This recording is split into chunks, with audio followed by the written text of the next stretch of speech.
Neesha had dreams of becoming a doctor, but she never finished high school. She doesn't want her real name used because when she was 15 years old, she was forced into marriage by her family. Both my uncle and grandmother got together and threatened me, saying you'll be set on fire if you don't agree to marry. I was terrified and had no option but to enter into a marital relationship, even though I didn't want that to happen. She says she moved back home after she was raped by her husband and found out she was pregnant. When my son was around 8 months old, I attempted suicide by consuming poison. The reason was that I was forced by the mosque authorities to live again with my husband. Neesha is now 28 and divorced. Under the Muslim Marriage and Divorce Act, there is no minimum marrying age. Juwairiya Mohideen counsels women who've survived domestic violence. She says many of the victims she sees were forced to marry as children. There's no reason not to bring reforms to the MMDA. This is more or less a cultural phenomenon or a way of exhibiting male domination. Reforming the Muslim Marriage and Divorce Act is a highly sensitive issue.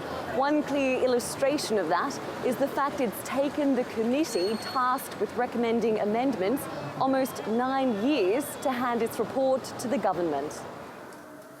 One of the members of that committee is Safana Begum. If we want to make any amendment or anything in other laws, we will say that is Civil Procedure Code or Criminal Procedure Code or Penal Code or whatever. That is only purely the law.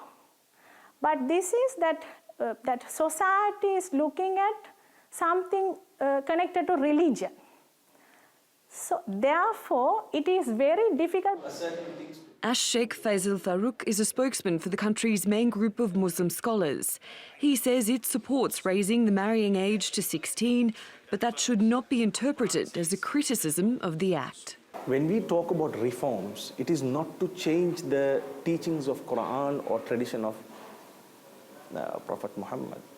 It is rather the implementation process. The government is now considering the reform proposals. While it decides whether to change the act, another generation of Muslim girls faces the prospect of being made to marry before they can make that decision as adults. Natalie Poyhonen, TRT World, Colombo.